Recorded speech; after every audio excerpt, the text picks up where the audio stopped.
Hi, my name is Lowell, pronouns he, him, and this is a little talk we're trying to do. We've done one of these so far for Open Hearth. One of the things that was suggested when we did our beginning of the year, the general discussion was putting together more like talks. Though I suspect people want more podcasts on topics is actually what they might want. But we did one in January, and this time we're talking about a topic that we've covered before in a previous discussion. Shane is present, who was here when Shane and Ray and I did a talk about this before. And I think it's something worth looking at again because it is really the crux of a lot of what PbtA does, a lot of what Forge in the Dark does, a lot of what the games that are player facing in terms of roles and mechanics really kind of lean into. There's some other games that are using it, thinking particularly of Fate and how it does the success with cost as a mechanical element. But it's really such a cornerstone of the PbtA experience. And so one of the things I want to talk about is the fact that when I started running PbtA, I did not understand it. I did not understand it at all. I did not get how it worked. I thought I did, and I ran a PbtA hack that I had written, and I ran it for 10 sessions.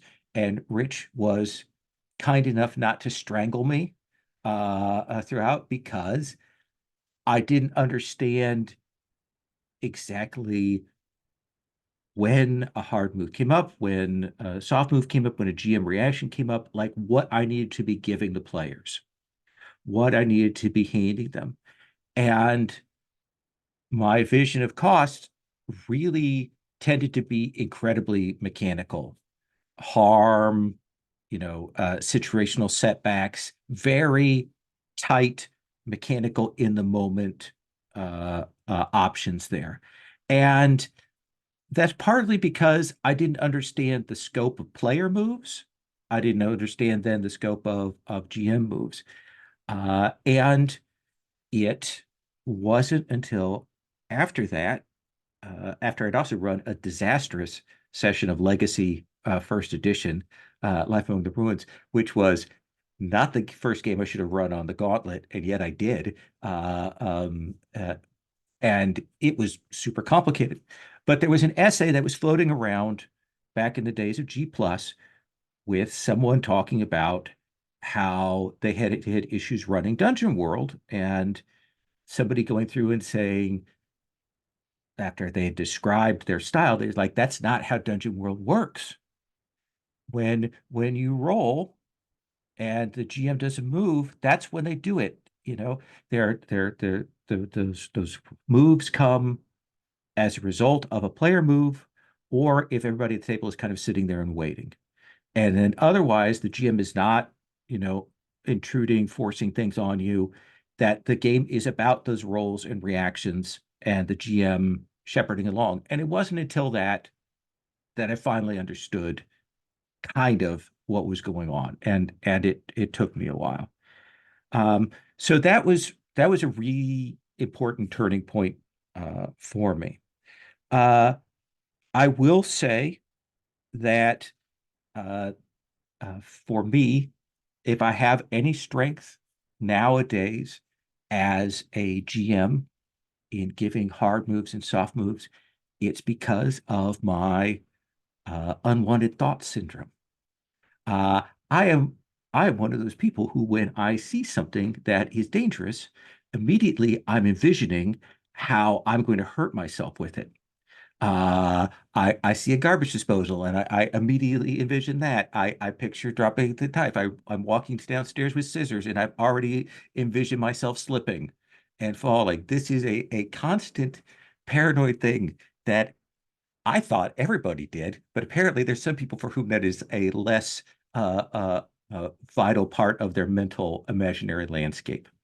But it is a thing that when I'm listening to people in play, when I'm listening to characters and things, that is in the back of my mind is, ooh, I hope this doesn't go wrong, because here's what would happen if it did go wrong. And the trick has been for me at least to lasso that to the genre expectations, to figure that out.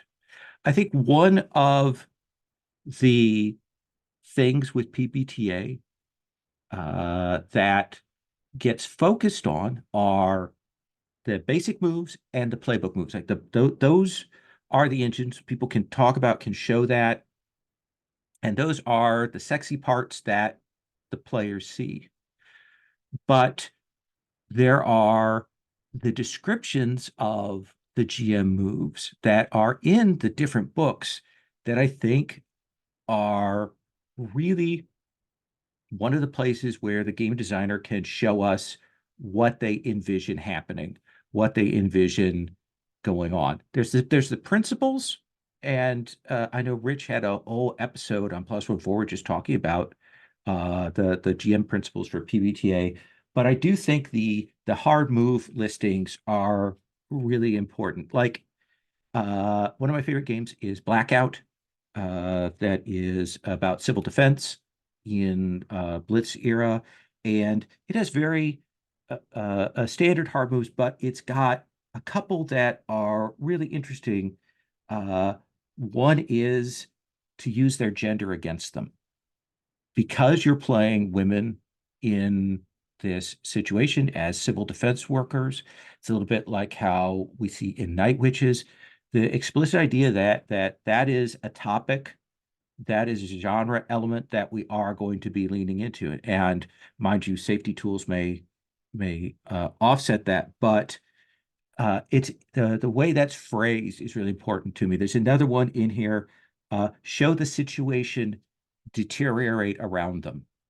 That's that's phrased very differently than it is in, say, Apocalypse World. It is a place where they're dealing with the bombing around the city, that one of the hard moves is to show how things are continuing to break down. Uh, as another example of sort of genre-based hard moves, I'm going to point to, with apologies here, uh, to Hearts of Wulin. And for me, this was a really important part.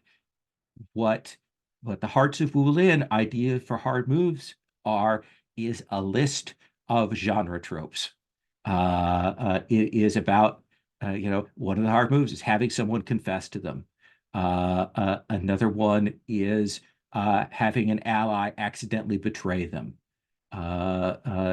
Having someone fall in love with them. These are all great hard moves that are the melodramatic, the soap opera things that we can bring into play.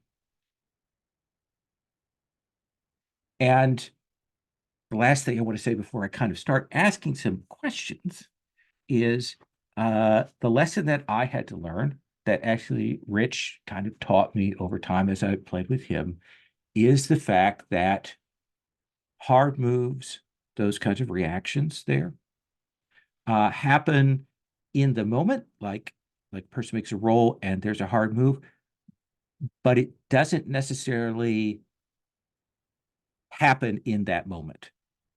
We can cut away to something bad happening elsewhere. The hard move doesn't necessarily fall out of the exact move that you're making. It doesn't have to tie in if they're making an overcome roll. It doesn't have to be about the chasm that they're jumping. It's something else that can happen in that. And like I'm going to admit, I didn't get that for a very long time. I thought that a hard move, obviously there was a thing that happened, and here's the reaction, a cause and effect that occurs within that. And I think that's really important, especially where you can use those hard moves to reinforce the genre. We were talking about Root before we started recording, and Root is a game about factions. And a great heart move in there is to cut away to factions plotting, showing how bad things are getting ready to come down. That's our put future badness on screen, but we do it within the context of what the game kind of expects of us. Uh, Rich, like in the course of Plus One Forward, you covered like 100 plus games, if not more. Uh, and in going through there, what would you say are the lessons that you took away about how hard move works, how they worked in those particular games, those kinds of things? Well, I think you really hit the nail on the head by saying genre emulation baked into the hard moves is the ticket because it doesn't feel out of place. If you have a hard move that ties back to the vibe of the game that you're playing, everyone accepts it much more readily.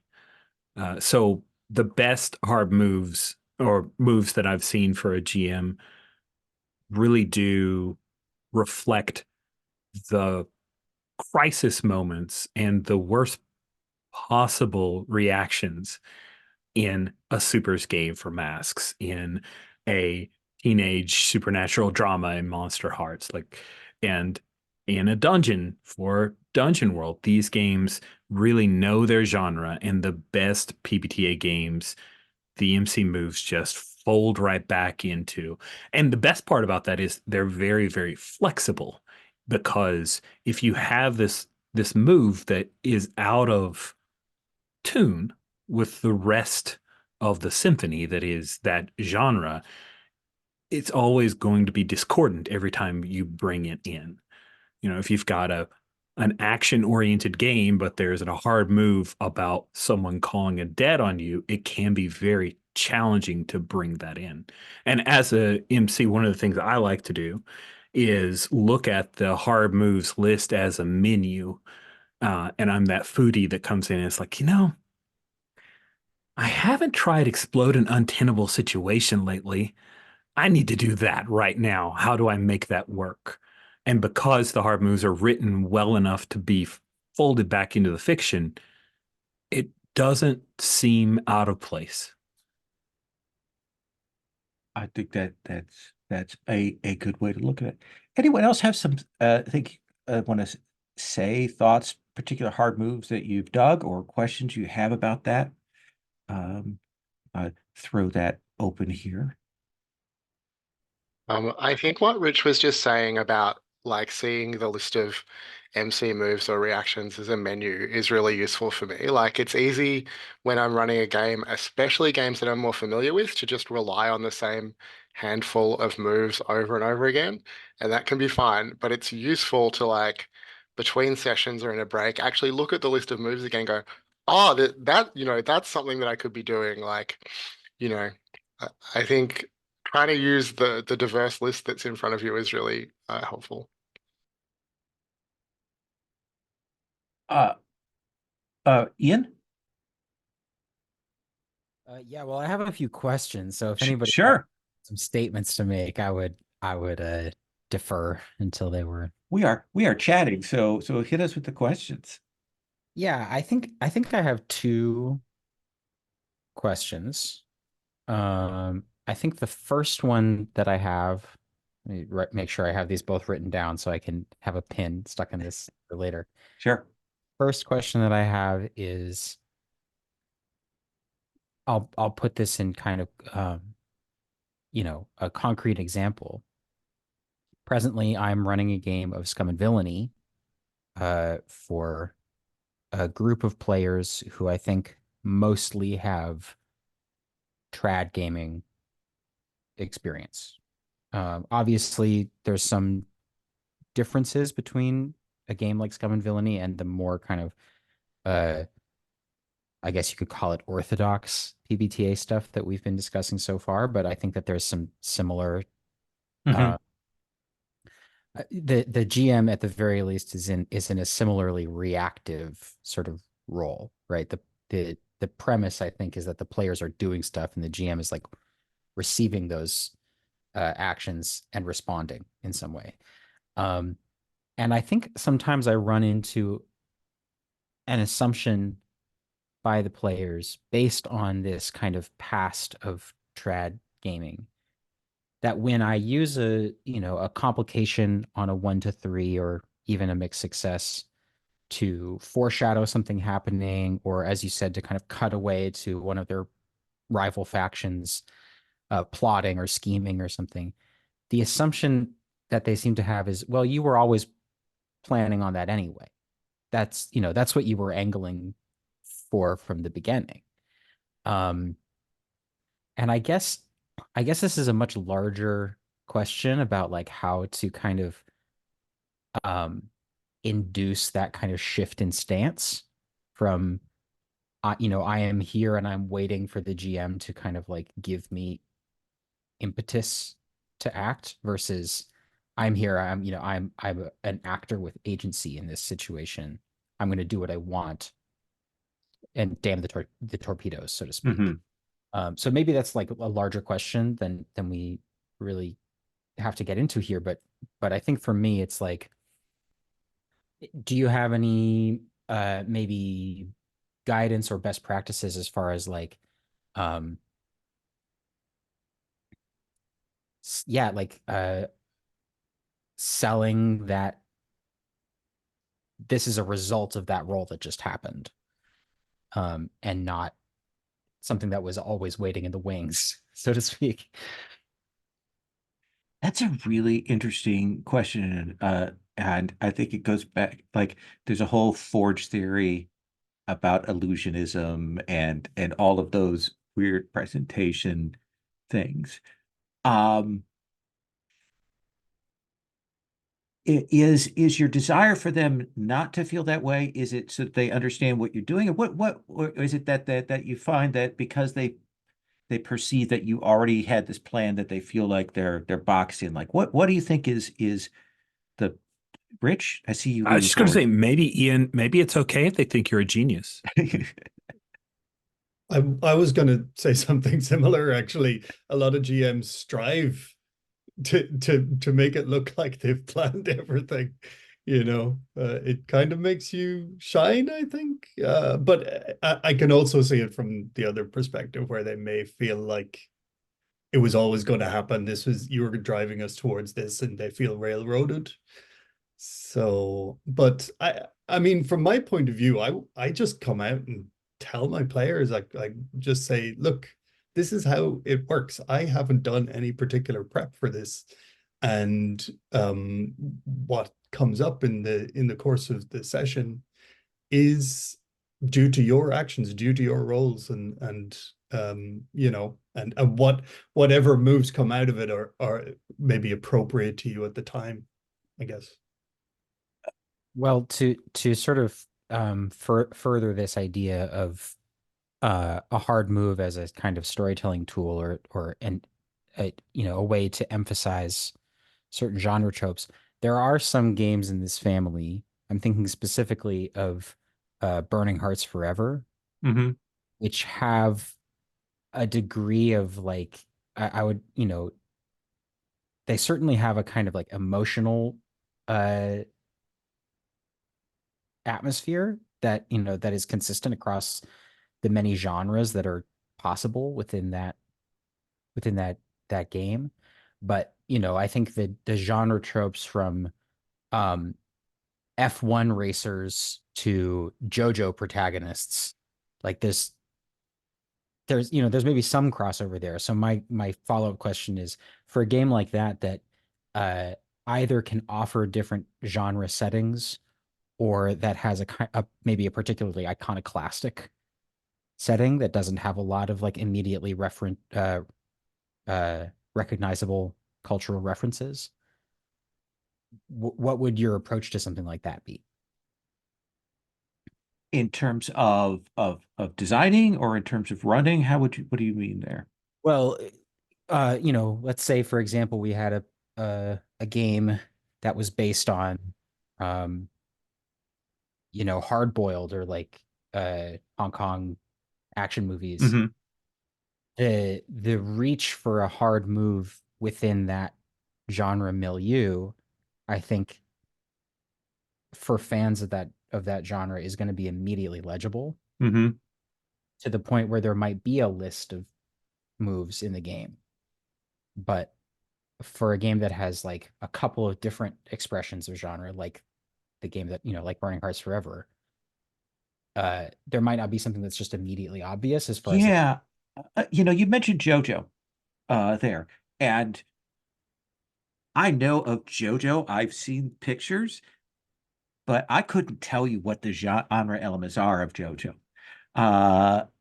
And so like if I found a game that was based on that, like I would go to the GM moves because I would assume that the GM moves would be telling me what the tropes are, what the things are, and that would help me get a grip on it. Uh, and I would think with Burning Hearts Forever, I would hope that if they have like subgenre things, there'd be some discussion of like what the moves are differently in the different games. In some ways, like again, back to JoJo, if we were playing JoJo, I would watch what the GM did as hard moves I was playing to learn what the genre tropes were and to pick up on what the fictional permissions were. Um, I don't know if that makes sense there. sure. I also want to say I don't have a copy of Burning Hearts Forever open in front of me All right, no, no, no, to discuss these things. I love that game. I didn't want that to come off as a knock. no, no. I will say one thing to kind of go back to your first question, then I want to throw it more open to people. One of the things I think that is a real opportunity when you do a hard move to show people how open and flexible the world is to come at your hard move as a collaboration and like say, who is it that you love in this moment? Who is it that your character really cares about? Or who is it that your character would hate to see right now? Like take an opportunity, especially if you're in a scene that has room to breathe, to maybe ask the player to choose their own poison in some ways, and to illustrate that, like, I'm about to do a hard move. I've kind of got this set up. I know the lane that we're in, but I'm going to let you tell me who's coming down the road here. And I'm going to roll with whatever you give me. That's what's going to happen. And you then get to see which players are defensive about their characters and which ones aren't, I think, at that point. Rich, I saw that you were going to say something earlier on this. Yeah, I couldn't help myself. I ran Burning Hearts Forever set in Star Wars. So it kind of breaks the seal on that because what genre? Friggin' Star Wars. But I did pull up the PDF to glance. And I will say the narrator, which is the name of the GM, the narrator moves, there are not like, I'll have to look in the book because there are moves like break their hearts, wind up a punch. I'm sure there's further description of that, but those seem like emotional beats and also a setup for a fight. There are, interestingly enough, villain moves, which are hard moves wrapped similar to masks, wrapped in the shell of a particular personality. And I think that can help to define a Burning Hearts Forever game, as if you have particular villains. In fact, that's what, when my son Donovan first described JoJo's to me, he talked about the characters because nothing else made sense to me that he said aloud about JoJo's. I don't understand it, but that's perfectly valid. A lot of people love it. To circle back, and I think you did start to answer. You gave an answer, Lowell, to the first question that Ian had posed, and sorry for my flippant answer, but my real answer is, if they think that you planned it all along, um, you can throw it a little bit back on them, like Lowell, with the open question of, okay, this is a person that you define, and now we roll with it. There's no way I could have planned that other than to think, yeah, it would be cool if I brought in so and so's significant other of some kind, that will give you some ways to show them, hey, this is not scripted at all. But it's hard if there are people who just, that's the way their muscles are trained to think that you've got it all planned out. It's going to take some time. I have a person who I've played Masks with for 2 years, but she still has a very D&D-ish mindset, and she just brought in a new character, the Innocent. The Innocent is, I'm sorry, this is not that long. It feels like it's long. But the Innocent is a playbook that you were a hero as a youth from the past, and now you've been thrust into the now, which is your future, and the future you is a villain. And there are things to discover about what caused that turn and decisions for you to make. Okay, do I accept that as my path to villainy, or do I reject it? And what do I do then? And that's very, very interesting. And she said to me, I can't wait until to find out what happens and why my character became a villain. But I could tell her turn was for you to tell me, Rich. And I said, girl, I don't know. We're going to find out together. And you can reinforce it. You can say it, as Rona said. You can declare that. But if they don't, like, if they're from certain circles of D&D, they don't trust that. Rocks fall, you die, and they're just going to have to learn it over time. You just reinforce it where you can, and eventually they'll come to understand, or they won't, and they'll think you're a genius. So really, either way, it's okay. I think it's worth reinforcing that every player that you play with is a product of every single game they've played. Yeah. You are not seeing them in the moment. You're seeing the history of every bad GM, good GM, bad player base, good player base. You're seeing them at the table.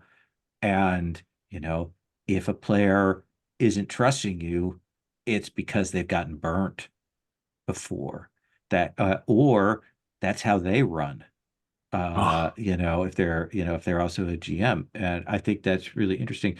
As a parallel to that, and again, I'm going to throw back to Hearts of Wulin. I have in Hearts of Wulin the study move. And a study move is our information gathering move. And it is the place where more players get stuck when we're playing than any other place. Not combat, not the inner conflict. It's that you can ask anything you want. And for some people, that freedom is hard. They would like a list of questions, as they've seen in other PbtA games, or would like some things. And I appreciate that. And usually when people get stuck there, I say, well, think of other PbtA games and the kinds of things you will ask. And they'll often go to that.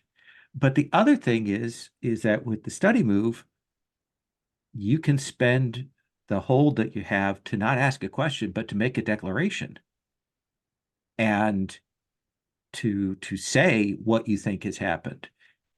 And one would think that this would be an incredibly powerful tool. And I've seen some people who've worried about it being too powerful, but people don't take that option very often. Because they're nervous about that fictional responsibility and that fictional positioning on it. And it consistently surprises me. Sometimes they'll ask me a question and I'll say, now, do you actually want to answer that question? Do you know the answer that you want? And sometimes they will say, yes, I kind of would like it to be this. And then we move to that. But a lot of times they'll just ask me. And then I try to think of the thing that they don't want the answer to be, and I will answer it that way, because I'm perverse in that way. But yeah, it's hard for people sometimes to get on board about like what that improv means, what responsibility they have, what the GM is doing. It's a challenge. So the thing that I'm taking away from this, and to tie it back into the hard moves, is that I think something that is really difficult maybe the thing that is really difficult to the thing that is hard to get acclimated to, coming from a trad background like the one that the ones that I described, is that degree of like meta knowledge or not, knowledge of like what a protagonist in this particular genre like would do for good or for ill in in this moment.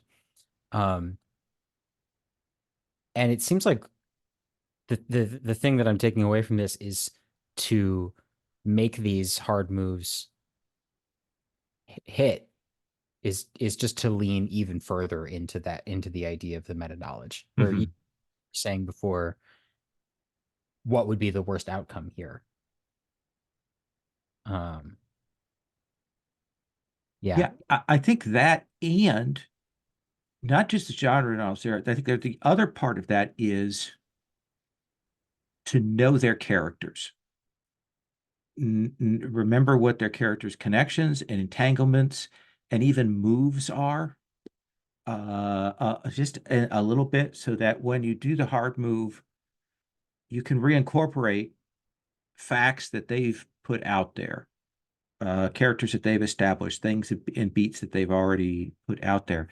I will, one of the things I do, and I do very, very little prep, but one of the things I do is before a session with the PbtA game is I look over everybody's playbook moves and I say to myself, which of these haven't they gotten to the table?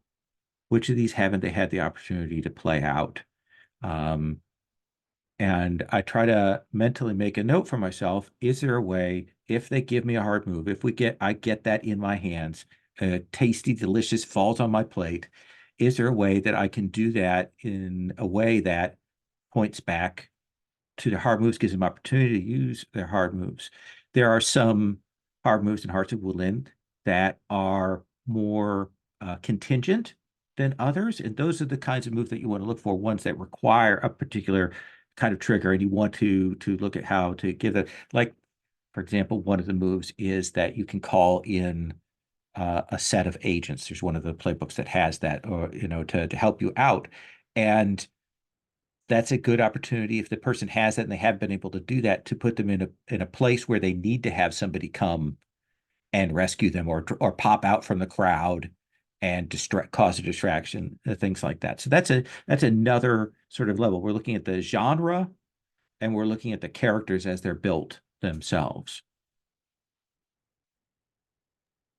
Shane and I had a pretty good example of something like that happening in our Quarter Blades game the other night. And I do just to praise Shane a little bit. It is very helpful for me when you've got players who are like, yes, please give me the hard move. I'm predicating my character on the hard move. So Yeah, no, some people are waiting for it. They want that. They want the heartbreak, and you'll learn like the tone of the kind of thing that they want. They want to be crying over the body of their dead lover, or they want to be betrayed, or those kinds of things. You'll kind of learn what that is. It is interesting. My sister is a few years older than me, and she's the one who taught me D&D back in the day. And she still plays very, very trad games most of the time. And I've run now for her some PbtA, some Hearts of Wulin and Apocalypse Keys. And it's very clear that she still has a little bit of the trad in the back of her mind, because when you give her hard moves, she's always immediately like, okay, what's going on here? What's happening? That suspicion that she has there, that's kind of restraint, and it's actually amusing now, because I know that I can throw particular things at her, and she's gonna put her hands up and not want to put her hand in the trap, as it were. I as just I, a brief aside, I learned in edition 3.5, and I call that feeling when that sensibility like rears its head for me. I call that it's when Chris Perkins is in the walls. Pop out like a funny voice and a weird outfit to tell me that I'm playing the game wrong or something. That might be slander. I don't know, but I think that's fair. Shane, you were going to say? I just want to note that that Court of Blades game that you mentioned was really fun, but when I was desperately begging for the hardest move possible, I of course rolled a crit. So uh, I successfully dueled the God of the Sea, which was a very unexpected outcome. Uh, so there's some other dimensions to the hard and moves thing that I think are worth thinking about that are sort of practices that I know that we have in the back of our heads that one of the things definitely for me is a lot of these books talk about what the difference is between a hard move and a soft move, like why you do them, when you do them. And Urban Shadows, I remember particularly going over this well. But I will say, and I'm curious about other people's rubrics, for me, the difference between a hard and a soft move is a hard move is when the player has walked in eyes wide open to a situation. When they have gone in with full knowledge, when they walked in, when they've had full control, they have a sense of what the costs and consequences were. When they've gone and done that, it is more likely that I'm going to go for the hard move than the soft move. If things have gone badly, have kind of stumbled and cascaded in, probably going to get a softer move. I will also say the later in the session we go, or the later in the campaign we go, the the harder the moves get. If we're in the final scene of a session, those hard moves are going to be diamonds when we get to that. Just to give that payoff. Rich, like, what's your logic on that distinction between hard and soft?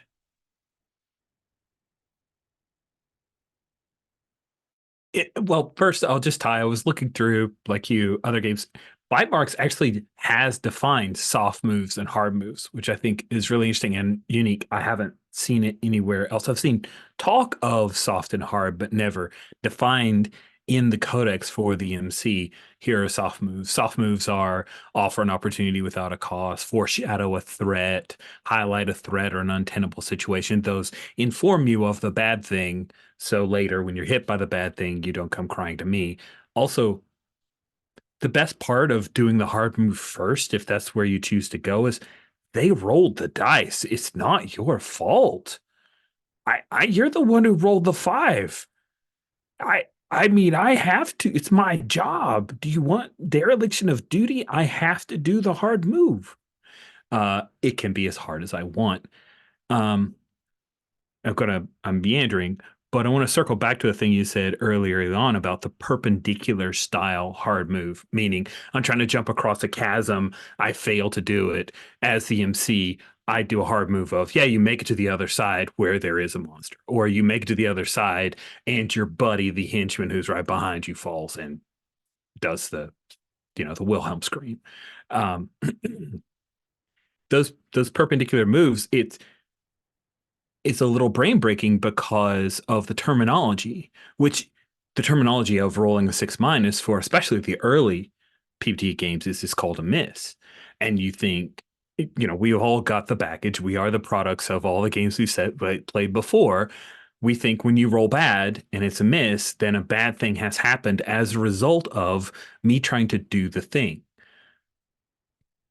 So that's a fault of our play and also a fault of the text.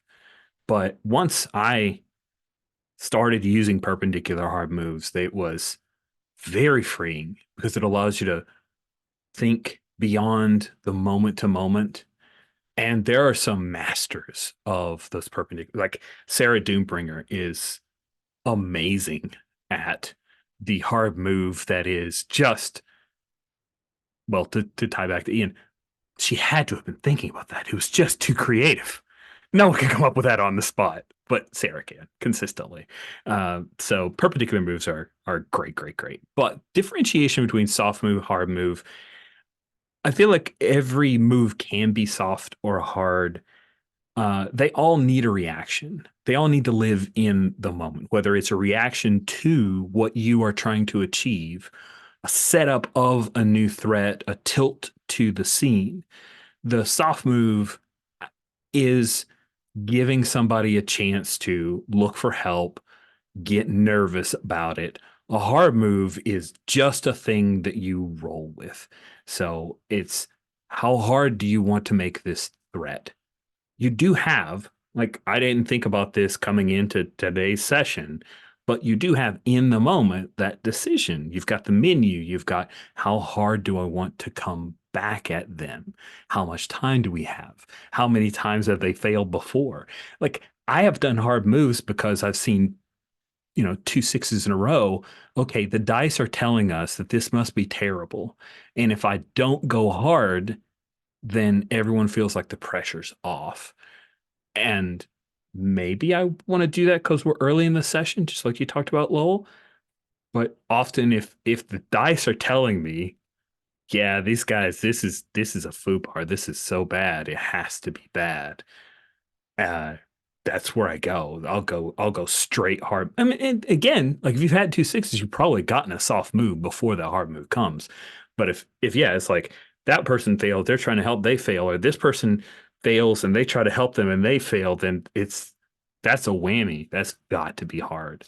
So yeah, it's a little bit dice magic, and maybe that's a more conventional style of GMing, but man, people really like care about I've rolled badly several times in a row. A bad thing must happen.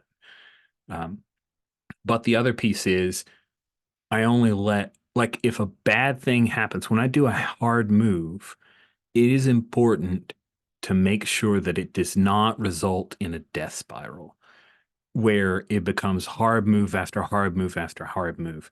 Like I go 2 hard moves in a row, and then I'm gonna cut that scene. I'm gonna cut away. There's no way we're gonna dwell in that failure because I I know there are some people who are like, please hurt me, please hurt me. That's their style of play.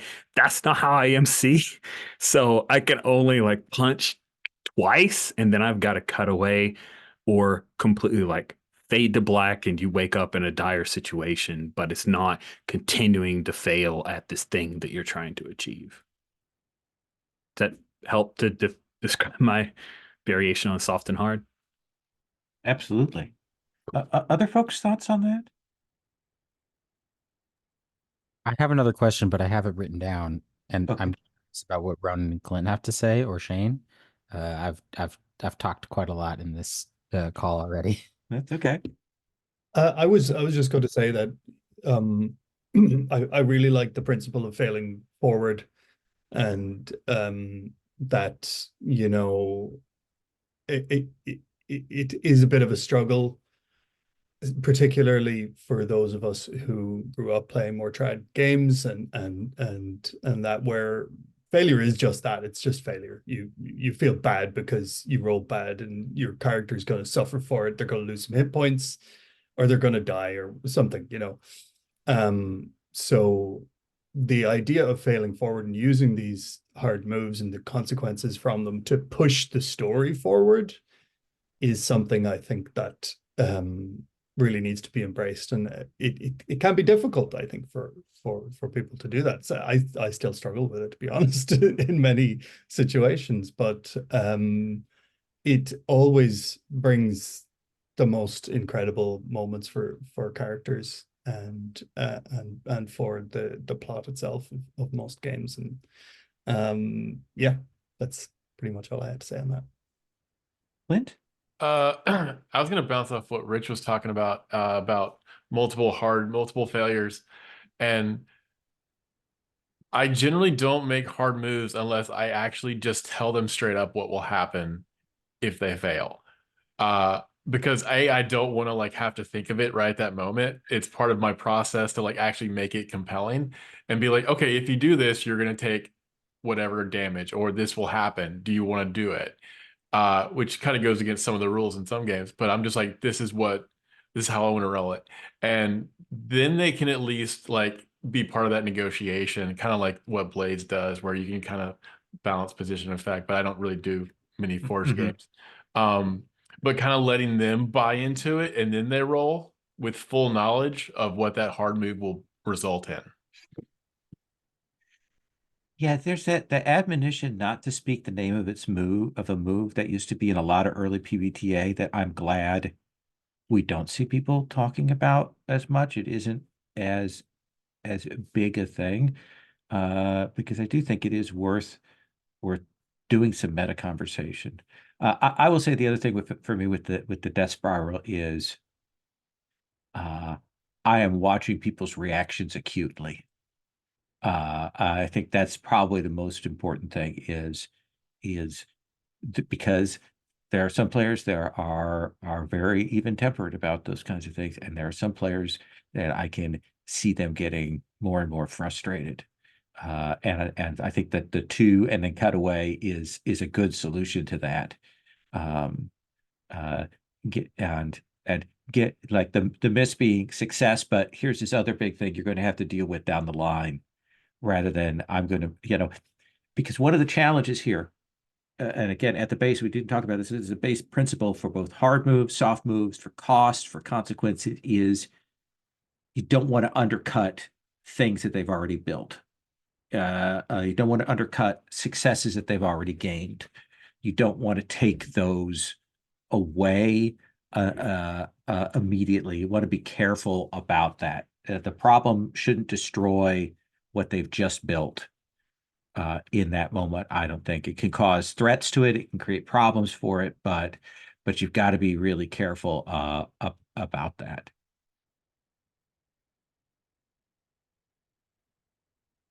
So Ian, you had a question? Yeah, and first I just wanted to respond to what Ronan was saying about the principle of failing forward. Because I do tend, I'm running to Forged in the Dark games right now. There is a sort of assumption of player character competence that the games have, even if the players maybe don't. And I think it's a really nice way to kind of underline, like, these people know what they're doing, even if you don't know how to hack a computer or hotwire a car or anything. Like, the person that you're playing does. Yeah, my question, I think, following from what Rich was saying about the parallel moves, parallel hard, or maybe it was perpendicular hard and soft moves, is, to what extent do you feel that there needs to be a causal link between what the player character was doing or trying to do and the consequences of that role? Is it enough to just show something bad happening that's like unrelated to what they were up to? Would that sort of like make it too wishy-washy? Maybe that's like a game by game or group by group determination. I don't know. I'm curious about your thoughts. That's a really good question, because if you go or perpendicular all the time, then people will say, why even dice? Why rolls if you're just going to do this random thing? If it starts to feel random, I do a perpendicular move once a session, maybe. Most of the time, a hard move, a soft move is directly tied to the fiction of the move that a player engaged. However, it's very clear, think off screen, announce future badness. Those future badnesses can be your perpendicular move. So it's nested in there. I'm not cheating, but yeah, you've definitely hit the nail on the head, Ian, that there is a risk of, if I'm fighting with this person and this building blows up, then okay, great. But now what is happening with the fight, or why did I engage in this move? So you do have to be careful about that. Ronan? Sorry, no, I was just going to say Okay. I need to drop. So good Thank you night. for it was nice to have you here to chat with us. Yeah, thank you. I'll say too, I think the genre, like again, we're going back to the tropes and things like that. I think that also pays off. Passiones, telenovela, melodrama. I do a lot of cutaways in that. Somebody messes something up, and I cut away to, their brother selling them out to another person, or the revelation of a disguised third twin, or whatnot. We cut to those, and with the idea that we're playing to the audience of the television show at that point, that they're going to gasp. The players don't know what's going on, but we've created this or the characters don't know what's going on, but we've created this tension that and more junk that we're going to be throwing in later. Just to dovetail on that, Lowell, I think cutaways are such a great tool for a hard move. Number one, it buys me time. But yeah, I will let them come up to the move, roll the dice, biff it, cut away from them. Maybe I hint towards a hard move that I maybe had in mind, but it wasn't fully fleshed out. Jump to someone else and let them just sit on it and just stew and worry and fret, and then come back to them. And sometimes I've even jumped past the hard move that I like pocketed in as an announcement, or I'll hit them with a left hook where they thought it was the right cross. It looks like the truck. No, it turns out that this person tackled, and now you're rolling over here, and it's great. It's a great little tool, and it's also a great way to buy you some time if you don't have an idea where to go. It breaks up one of the problems in some early PbtA games. I think people again have gotten away from this, is moves that fractal into other moves, where, well, we've done this, and because you've gotten this miss, now you have to make this other move, and there's a chain effect. Impulse Drive has that on some of the spaceship moves where you could suddenly go, we're 3 moves deep on this. I still want to resolve what we're doing at the top layer. That can get to be a challenge. And cutting away, pausing it. I have a shelf that I put my hard moves on. It's literally a physical shelf that was given to me. It's here underneath the monitor, and it says hard moves on it. And I will tell people that I'm going to take that hard move and I'm going to put it on this shelf here, and it will come back in a bit. And it is often because I haven't thought of something really terrible at that moment, and I want to let that marinate. The fail forward we talked about, mentioned that a couple of times here. I'm wondering what people think about the challenge of not the fails, the hard moves and stuff, but the things that happen on the 4 to 5, on Forge in the Dark, or the 7 to 9, those places where we have those costs and consequences. And like what is the challenge of those? What are the things that you've discovered with those? I will say one of the things that I have discovered over time is that there's a basic move in Hearts of Wulin that I have come to hate for one reason, and it's the 7 to 9. Because I've got a bit of text in there that I really should have thought about what the implications were of it. So when you duel a foe that is of equal scale on a 7 to 9, you can choose to show them mercy, let them go, and those two things are separated.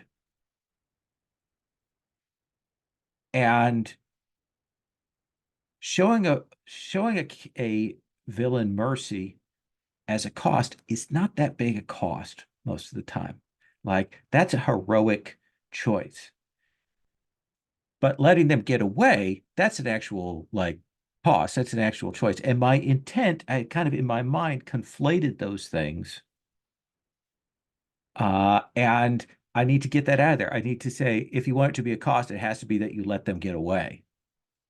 not just that you show them mercy, because what I found is in the heat of the moment, people will go to that easy cost. It's one of those places where, I mean, that it's too easy a choice. It's too easy a cost in that move, and it's something I need to fix with that. So,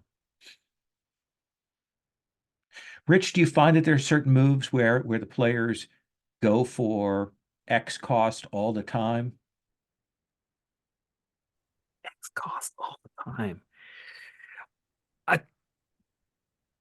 Oh man, I want to say yes. Like I want to yes and you, but I try to do the menu, and maybe I just internalize someone's always gonna try to look cool. Mm-hmm. You've talked about the hard move of you could do this or this, but this one you won't look cool. Oh yeah. There are certain people who like, yeah, they will take whatever pain there is as long as they still look cool, which amuses me. And there are other people who I'll hit them with a fictional hard move, and they will actually circle back and say, "So, do I take a condition, or like, am I taking some harm here based on the game mechanics?" And I'm just like, I thought that was pretty hard, but okay. Well, if you want to make it harder, okay, cool. You can have that mechanical thing too. Yeah, there you go. I meant that. Yeah, just waiting for you to ask. I'll wait. Yes. I haven't assigned the class any homework yet. Yeah. Yeah. Sometimes those straight up like just narrative hard moves. A lot of the folks I play with, they're like, okay, but like, what do I mark on my sheet?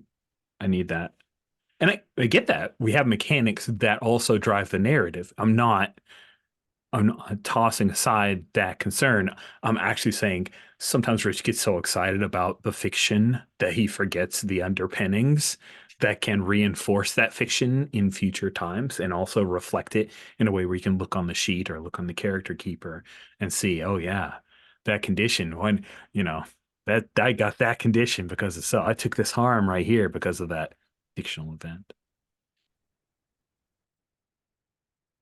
I think I that's think yeah. Shane? I was going to say, I think like the 7 to 9 result is where I'm most likely to sort of talk through mechanically what's happening with the players just to make sure we're all on the same page. Where, I might say, okay, so 7 to 9, that means you succeed. So like X, Y, and Z happens. But there's also a complication or cost, which I think is going to be this. Like, does that still feel to you like you got what you wanted out of your move? So yeah, trying to be transparent in those in particular, because I think it can be a bit fiddly to like, yeah, preserve the sense that they did hit, they are succeeding, but also yeah, let them know like which part of this strange complex fiction that's swirling all around them is actually the complication that came from the dice in this moment. You nailed it, Shane. Boy, I'm all about nailing things today. Sorry. I completely agree with you, Shane, that the 7 to 9, the most important thing to me, that's a success. The thing that they were trying to do, they get it. You can't take that away. You can take a lot of other stuff away if that's what you choose to do. But there's some victory in there, and you've got to make sure. And I like, Shane, the idea of checking in. Like, hey, you hit this move to do this thing. You got that, right? We're cool. We're cool. Okay, good. That's smart. It's one of the places where I actually, when I play Forge in the Dark, I think I have kind of the hardest like time with it is when we get those 7 to 9 moments, and I'm not sure exactly where we're supposed to be in the place in making those choices. Ian? Yeah, I specifically have a response regarding Forged, which has been my sort of theme tonight. I guess, from a bird's eye view, I think the thing that I try to take into account is like what is the larger premise of the game, not even the genre, but like the shape of what the characters are trying to do. And I'll give you two examples, which is, it's funny considering that these are both like the games that I've played the most of, but they're very different in this regard. Mm-hmm. Which is that in uh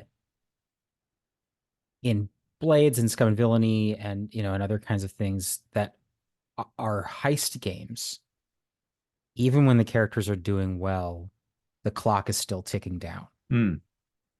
And so I will usually use a 4 to 5 result to tick a clock that is not desired or beneficial. It's like, yeah, you're doing great, but it took you a little too long to talk your way past that guard or to pick that lock or whatever. There's time is starting to build up. On the and then to the corollary of that is I will usually reserve harm for like a full miss on a move unless it's obvious. And the inverse of this is the other game that I have played the most of, which I have to struggle to keep from evangelizing at every opportunity. It's Heart the City Beneath. That's a game where people come to play that game because they want to see their guy get made a hash of, you know. And so I feel like a mixed success, or in that game it's a 6 to 7. I love to give them stress. I love to sort of, give them progress towards what they want, which is to see their guy grow eyes on the inside of their head, Um, because I think that's like the cathartic thing that people are sort of building up to, so to speak. And only on a full miss in that game will I be like, and you've lost your grappling hook, which means it's going to take you longer to get to the place that you're trying to go or something. Because the heist game is all about racing against the clock, and the Hearth City Beneath is all about getting, if you'll pardon my saying so, fucked up. Yeah. There is that thing with Fortunate Dark that like a common default like 4 to 5 result is reduced effect. And while it makes sense, it's logical, it makes sense, it often feels like weak sauce as a reaction. So that's one of those places where I often get stuck sometimes. Yeah, reduced effect means, oh, great, this is going to take longer and more die rolls. Awesome. So excited. Thanks for that. I'll mention a game that's based on Fortunate Dark that I just played that was very interesting for how it slightly modified the mechanical bits, and that is The Hunted, which is very much a game about it's your characters versus a slasher. So it's kind of built that way with the forge mechanics, and it has an interesting thing where it splits out the 4 and the 5. And so 6 is a full success. 5 is essentially a soft move success, and the 4 is a hard move success. Like you're going to get what you want, but it is going to be painful. And it's very interesting at how that slight mechanical shift and the tone of it being a game in which you are being pursued by some faceless monster, like it really pays off there.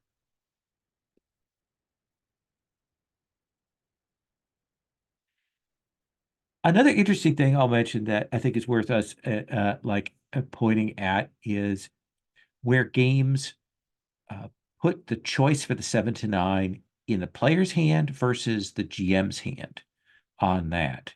I think that's an interesting distinction that occurs about who is in control of that middle section.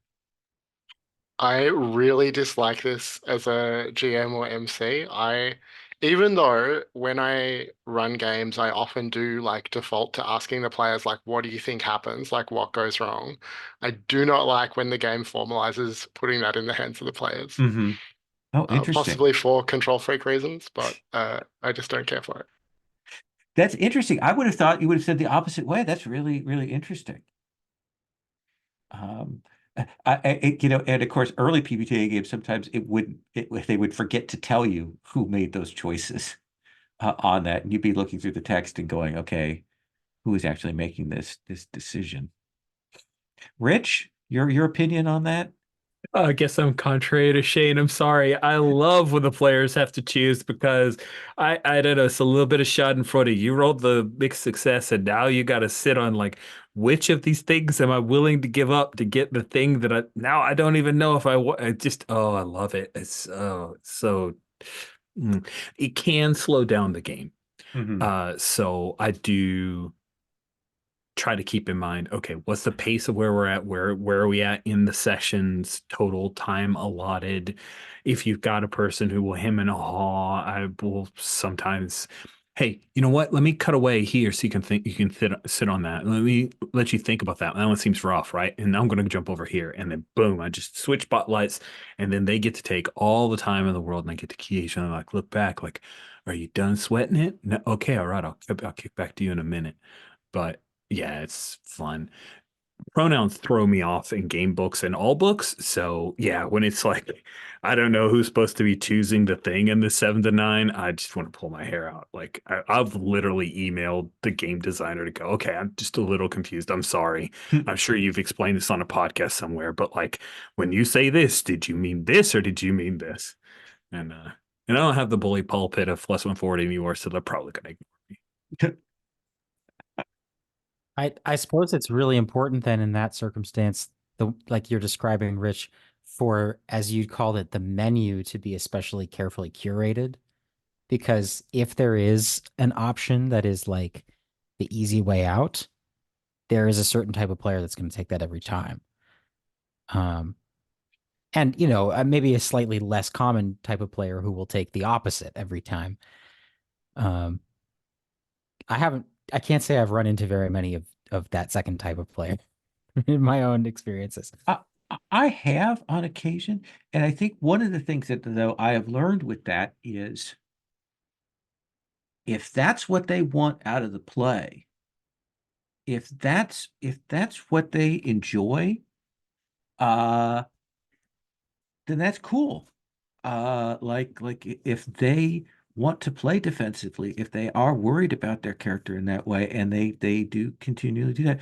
There was a person who used to play in a community who I would play with, and every time I would throw something to them, they they would pull back. They'd let things happen and it would go, but I'm like, look at all of this bounty of exciting choices and interesting things that could happen here. I've thrown them out. I've pushed the plate over to you, and you've been like, no, that's okay.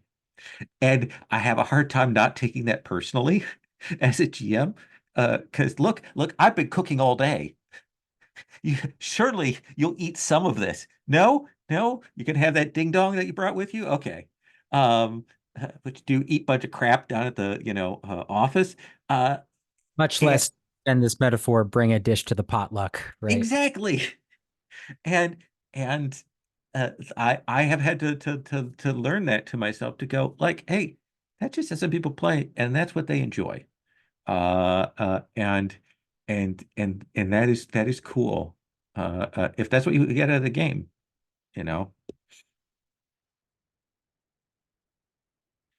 Any other thoughts, I have a ideas, thought. I have a questions? thought. Rich. It's yay. So I didn't really get clocks when I first saw it in Apocalypse World. I didn't quite get it.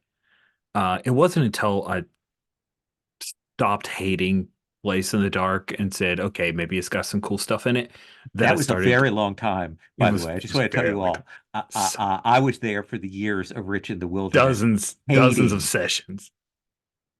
I still hate the setting of Blaze in the Dark. Right. Hate the But setting. go on. Because if there's no sun, how did they have food? They'd all die. They'd all die. I know it's atmospheric, but I don't get it. Anyway, clocks. So Ian, I talked about dissuade your players from thinking that you thought ahead, but clocks are a great way in a PbtA game. And if you want to do it in a Forged in the Dark game, but it's a great way to just kind of like set up your hard moves and just put them on this clock. I imagine this building, and here are all of the ramifications of bad things that can happen. And I'm going to preload all these up here in each of the ticks of the clock. And then you could just put it off to the side, and maybe you announce future badness and you're ticking off one of the clocks. Maybe you try to get them engaged by letting them see one of the ticks of the clock happen. But it can be a really good way to give you, if I will admit, there are times coming into a game where I'm like, I need to prep more because I feel a little out of sorts with what's happening in this game so far. Or I feel very strongly, or let's be honest, several wishes have been expressed about, I want to see this building blow up. And so now I have to make it an important building, and I need to know what's going to happen. And I won't plan anything else. I try not to plan over much. And sometimes I just daydream and I have a couple of notions. But there are times where I'll have that clock and maybe I don't put it on the table, although it can be really, really fun to put it on the table. But that clock can be a really great tool if you got ants in your pants about this thing that you want to have happen. And sometimes just creating that clock and setting up those moves to know how it goes gives me enough structure to never even deal with the thing, but I have always got it in my back pocket. Maybe it even gives me enough structure to pivot off of it and just ignore all the hard moves because they did a thing that obviated ticks 7 through 12. But that's the kind of prep that I do when I prep. If need be, is I will create a clock, or I'll move pieces of the menu in, and I'll try to form them into this, like a masks villain, or the labyrinth move. A little bit of study that, my God, Chat GPT has made me such a lazy GM. But those are things. I think clocks are a really good way to help, either when you're new to emceeing or you feel uncomfortable with where things are and you just want to have some kind of firmament to stand on as you come into the game. When I set down a 10 or a 12 step clock, it feels like the scene in Monty Python and the Holy Grail where Lancelot is approaching the castle for, for 5 minutes, and then before you know it, it's done and he's there, and the building is blowing up. Yeah, I often find, as far as clocks go, I find I often don't end up fulfilling them at all, especially if it's the way that I like to use them, which is something bad will happen when this clock fills up. Either the players just roll too well, or like something else happens that like changes the context enough. But I do feel like it is a useful tool. You said that one of the moves from Burning Hearts Forever is to wind up a punch. Like, to see the cruise missile coming from like so far away, right? Even if it never actually gets there, it's still like creating tension and heat, and there's consequences to what is going to happen. A lot So of it. I have to express the sorry, I didn't mean to cut you off. It's okay. It's just a lot of the time the missile doesn't actually get where it's going. So I have to express the contrary view. I hate clocks. I think like I do understand like the last two things that we've talked about, like where my difference from Rich is in particular. Like I, as the GM or MC or whatever, I want to have a lot of control over pacing, and I feel like the clock takes it away. Like if they know that the building's going to blow up, I would rather they're just worried that could happen at any moment. I feel like the clock gives us all too much clarity about like exactly when that might occur, like how much risk they're taking in any particular beat. Like the same with the missile. If it's just a move, like the missile's launched, it's coming. Like that is enough suspense and tension for me to like ride. I don't need to be like ticking off beats on a clock as it gets closer so that everyone knows exactly how far away it is. Right. So you do like clocks, but only when they're in like two-step. Two-step clocks. I think all clocks should be 2 steps. Yes. That's right. It's coming and it's happening. That's Yes. it. Now I've gone back and forth on this, and I'm on how clocks get used and how I'm still not sure on that. So I can see where that's coming from. Well, that missile over there is coming from anyway. I will say this on the player side too, something we don't talk about often is I do think that with the costs and the hard moves and things like that, one of the things and we as players need to learn and be willing about is like if a hard move kind of violates your sense of autonomy or is putting some things out there that don't fit with where your character is at, being willing to say, can we negotiate? Can I add something to that? Can I modify that? Would it be okay if I did that? Because I think that's a tough thing for players to do, especially more trad players who have been in that absolutist, here's what the GM has said has happened way to learn to do that. And that's why very often when I do any hard moves, the next thing out of my mouth is, does that seem okay? It is the check-in for that. And I think players kind of have to learn to do that and have the willingness to do it.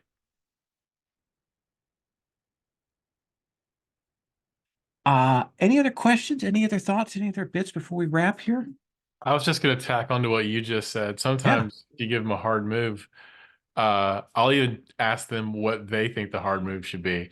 And then if it's not hard enough, then the other players can help. Oh, excuse me, coughing dog. The other players can help add to it because then they can't really be upset about anything bad because they're the ones that made it up. Mm-hmm.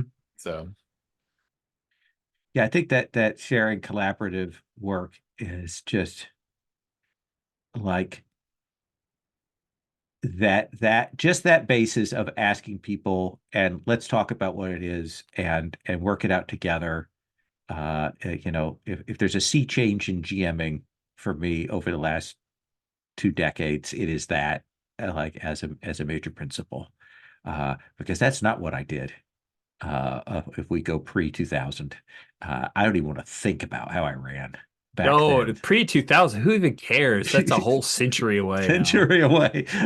In the past century when I was running. It's a different millennium. Yeah. in the late 1900s. Oh, I want to thank everybody for coming on and chatting and talking about this. One of the things that we may do another one of these somewhere down the road, maybe April or May. One of the things is that Ondish has set up. If we've got a container now for people doing kind of meetup to talk about game design or game work or things like that. And I know we're putting on some events for people just to kind of get together to talk about what they're doing. We can also do those things for maybe like kind of general GM shop talk sessions and things like that. That's a thing we're adding to the calendar to try and get more support for people who want to ask questions, who want to talk about these things, or even talk about a particular game. We will see what we come up with on that, and anybody is welcome to put events in that container on the calendar. So thank you all very much. I am going to stop the recording.